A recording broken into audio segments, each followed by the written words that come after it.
Hello, everybody. Welcome back to the Founders Chair podcast. Andy Goldberg here. Very excited to welcome onto the show today Chris Black from the company Thirstcraft. Chris, welcome to the Founders Chair. Cheers, Andy. Thanks a lot for inviting me on. Looking forward to it. So am I. I'm really looking forward to hearing your story. Would love to hear your personal story first, Chris. So just a little bit about your, personal background, where you're from, your family, hobbies, etc. Yeah, cool. Pretty much Glasgow, born and raised, really. Grew up, I guess, just outside the city in an area called Strathblane. Yeah, grew up in the countryside, kind of spent majority of my life there, and then moved into kind of West End and things. Spent a little bit of time in Australia to break things up, but that wasn't really for me. So I ended up coming back, and now still live in the Glasgow area with my wife and two kids. My hobbies probably are running my business, my children, and playing golf once a month if I'm lucky. But yeah. You're the second person this week to tell me that they went to Australia, spent some time there, and came back. And I'm wondering whether Australia is losing its touch. Most Uh, stay, they love it. this must have been nearly 15 or more years ago. But yeah, it just didn't really work out for me. Couldn't really kind of put down the roots there that I felt, I guess, kind of like needed. And yeah, maybe just a little bit too hot for me as well. So I ended up, yeah, coming back. But interestingly, my business partner's from Sydney, so still got a connection there in some way. And there's too many things there that can kill you, right? Snakes, spiders, sharks. Uh, Yeah, it's the good thing about Scotland. There's nothing that threatening here. yeah. Tell us your story then, Chris, about how the business came about. How did you get started, and what gave you the confidence to go out on your own? Yeah, cool. My my first kind of serious job out of uni was working at a craft brewery based up on the West Coast, Fine Ales, a really good brewery that's been around for a long time. And the first kind of day that I started, my boss had just hired a freelance designer to work on some design projects with the brand. And that turned out to be my now business partner, Matt. So that's how we kind of got connected. As I say, he just moved over from Australia, following his girlfriend, now wife, back home, and we, yeah, we kind of instantly became really good friends. We worked together for a number of years, in my role as kind of marketing manager of that brand. And then we started to throw about business ideas. We had a lot of ideas. We were going to open a brewery, going to open a bar, we are going to do distribution, but then I guess we landed back on what we actually had some knowledge about and what we were good at, which was developing brands. And at that time, it was particularly in the craft beer space. Mhm. So we that's how we got together. In terms of like confidence to get going, my both my parents ran their own businesses, so I kind of grew up around that entrepreneurial environment. And the thing for me is that growing up, it was kind of the only thing I ever really wanted to do was run my own business. I didn't really have anything else that inspired me, and that's yeah, that's what I always had the ambition to do. So it always stayed with me, and I just felt like the natural kind of leap to go and do it. So the decision process wasn't, I've got an idea for a business. It started with, let's start a business. Now let's think about what we're going to do. Is Yeah, that? totally. I think I've had that for a number of years before that. Of like, I want to start my own business. What is the right opportunity? Um, that's like I've built an agency, but I'm not an agency person. I very much saw a business opportunity and developed a business around that. So tell us a little bit about your company. What does Thirstcraft actually do? Who do you do it for? Who are you? Who are the team? Yeah, cool. So Thirst is a creative agency. We specialize in the drinks industry. So we work with beer brands, spirits brands, as well as softs and functional drinks and even cannabis brands as well now. We do brand strategy and innovation, developing the visual identity of a brand, and then taking it into campaigns and communication and things as well. So we've really built the business to be the best creative partner for beverage brands that we can possibly make it. I'm the managing director, and my partner Matt, he's the executive creative director. We've got a team of 35 just now, with main office is based in Glasgow, but we have a team in London, and we have a team in New York as well. We operate a very kind of like hybrid model, or remote model, which works really well for us to access the best talent. Okay, so you're a global company now. Yeah, you could say that. Yeah, yeah, You should. yeah, yeah, totally. Do you have to travel over then to New York a lot on business? A little bit. We have a managing director over there, Bailey, who's really excellent, and she really leads operations over there, which is great. Which means that I don't need to travel too much. Although obviously it is enjoyable to go over to New York from time to time. But some other members of the team go over more to support that, particularly Matt, who goes over from a creative leadership perspective. So tell me a little bit about your journey as a business owner, as an entrepreneur. What would you say have been your biggest learnings? Biggest learnings. We could probably write a book, I think, to be honest. We've been doing it for 10 years A now. lot of entrepreneurs do. Like here, here's the story. Here's everything I learned. Here's everything you shouldn't do. Yeah, I think that's the thing. It's particularly where like we actually turn 10 next week, so definitely a bit of a reflective point in that journey. And you do start to look back at, yeah, in hindsight, what are the decisions that you maybe would have made slightly differently, or the lessons that we maybe would have made. I think probably one of the biggest lessons that I've learned is we've been very fortunate to scale quite rapidly since COVID, really. And I think that as exciting as that is, and to see the company grow, one of the biggest learnings from me was that as you scale, to really learn to improve your processes and your systems. I think that was one of the biggest learnings, that what worked as a team of 20 definitely doesn't work as a team of 50, sorry, particularly in our industry. Mhm. So I think that having more focus on the operational side of the business and bringing people with those kind of expert capabilities into the business a bit earlier is probably one of the biggest things that I learned. What's been your biggest challenge as a business owner, and how did you push through it, and who was there to help you push through it? I think that in our business is a very people orientated business. It's not like we hire a piece of machinery. Not yet anyway. It depends what happens with AI, but it's not like we hire a piece of machinery that that helps us scale. Everything's about people and about the team. So the biggest challenge is absolutely been managing the people aspect of the business. It's we firm believers that happy, well motivated, well rewarded people will produce the best creative work. Everybody knows that you can't produce something really creative and amazing when you're in a poor headspace mentally. So it's absolutely been a challenge of how do we, as we scale, how do we balance the needs and of looking after the team, and what they're looking for versus the needs of the business and what it needs to do, and striking that balance. When you're small and it's just maybe five of you in a room and it feels like you're building a business like just with your mates, it's all very easy to, let's go to the pub. When there's 50 of you, going to the pub and they're spread all around the world, that becomes a lot more challenging and a lot more costly. So it's definitely the people aspect has been the probably the biggest learning curve to kind of have to develop.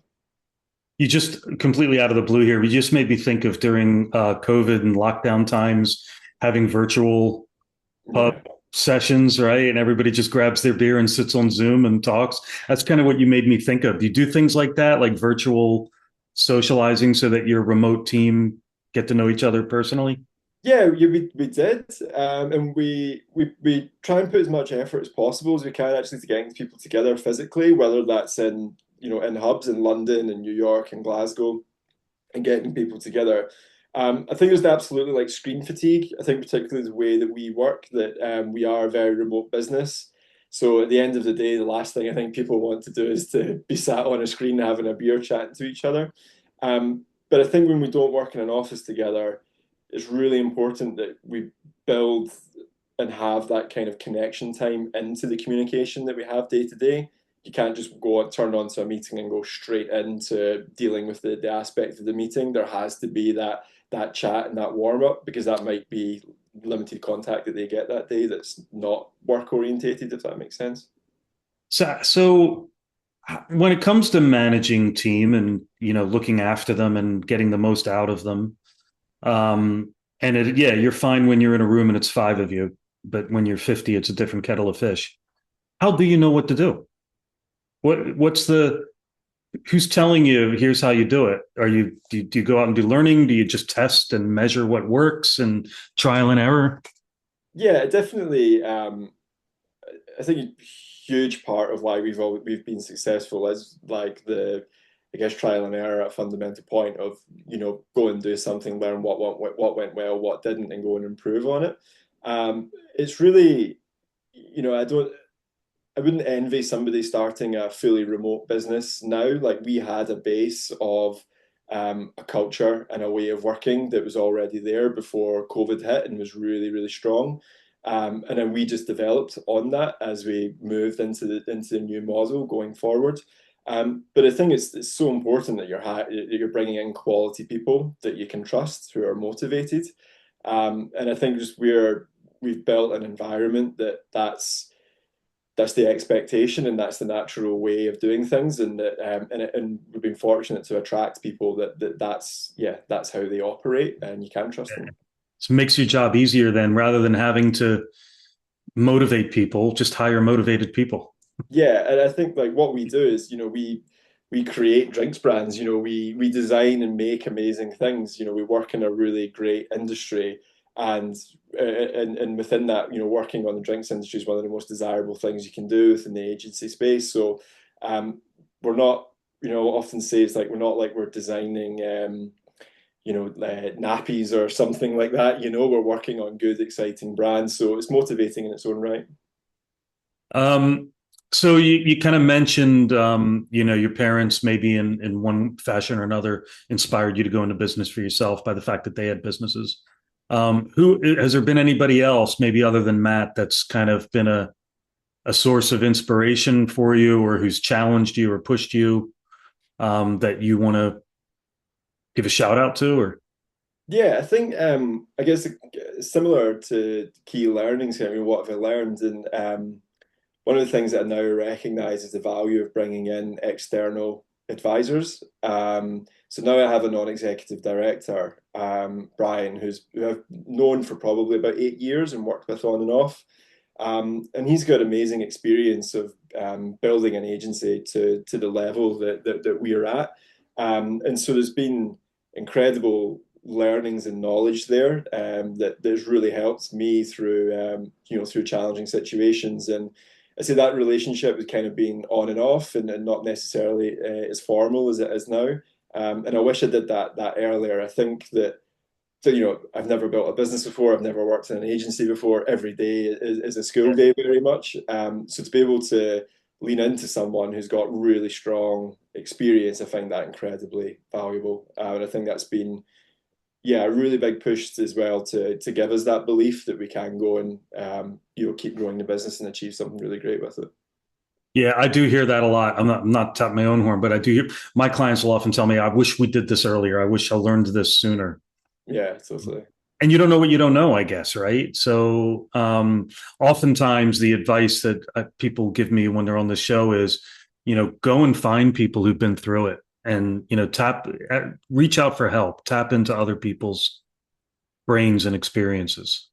Absolutely. I think the more you can do that and learn, the better. And I think speaking to other business owners, like inside and outside your category, I find so useful. I think particularly right now when we've maybe got challenging economic conditions, it's good to speak to people in other sectors and understand, hey, it's not just you that are dealing with kind of these aspects that's common across business, and you can learn how they're dealing from it as well. Dealing. Yeah, I guess on the flip side, though, the risk is that it gives you not you, but it could give somebody the excuse to also not plow ahead and be successful if you're talking to other people who aren't doing it. Yeah, If, totally. if everybody else is saying business is bad, then we can say, okay, well, business is bad. No, absolutely. And I think it's really important to remember that no matter what the external conditions are like, if you've got a thriving business, you can still operate to a really good level within that. So yeah, it's really important, I think, to focus on what can you control within that. So it's good to understand, okay, maybe other people are dealing with similar kind of situations, but don't use it as an excuse. Always come back to, okay, well, what can we control to make our business thrive through that? So what's the next big thing for you in your business, Chris? What do the next couple of years look like in terms of growth and opportunity and challenge? Yeah, so think of a couple of things. I say we've got a team in New York, and we're really excited about that. It's been going for probably 18 months now, and been a really good start. So we're really and passionate about growing that, and would love to keep building more of an office there and growing in that market. We see a huge amount of potential there. We also see huge amount of potential to continue to diversify in what we do in terms of category. We started out, me and Matt, the first thing we did was focus on craft beer. That was the sole focus of the business, because that's where our network was, that's where our understanding was, and that's where our passion was. But now the drinks industry is evolving so rapidly, and really it's really, really exciting, particularly in North America with cannabis coming in as and bringing in new occasions with drinks and things as well. So Mhm. yeah, there's a lot of opportunity for us to grow in terms of the different types of clients that we service. So it's really exciting. Well, we're going to be watching this space. Cheers. Make sure that you do. Working on it hard. Any other, I mean, we've already got some really, really good points come out of this chat, but any other kind of final words of wisdom or advice for business owners or would-be business owners who are just starting out on their own or are thinking about going out on their own? Yeah, I think we built this business without having worked in the sector. We had base knowledge, and we set out and had a clear vision of what we wanted to do. It evolves over time, but we always stayed quite focused on, okay, this is what we want the business to be and what we want it to achieve. And we have really clear goals of what we want to go and do now, and we have them set, and we're really focused on them. And I think that really helps, because again, you don't know what you don't know, and it's you just kind of got to go for it. Sometimes you're not going to have all the answers. I think what's also really important is to trust your intuition through the process. I think you'll go through certain situations and maybe learn that client, that employee, that what situation, that advisor, whatever, isn't quite right. And I think if you don't act on it, those challenges can compound, and you kind of pay for it later. So I think it's important when you're an entrepreneur to listen to your intuition and act quickly. It's better to make a fast decision than to wait and not make one. Great advice. Chris, it's been an absolute delight hearing about your company and hearing your story. Thank you very much for coming on to the Founder's Chair. Really appreciate it.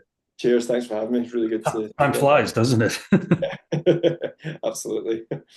Thanks to all of our listeners, as always, for tuning into the Founder's Chair. Really appreciate it. And there's more to come. So keep an eye out on YouTube and Spotify and LinkedIn for all of our chats with successful entrepreneurs like Chris. And you've just grown and scaled an amazing business, and plenty more to come, I'm sure. Yeah, looking forward to it.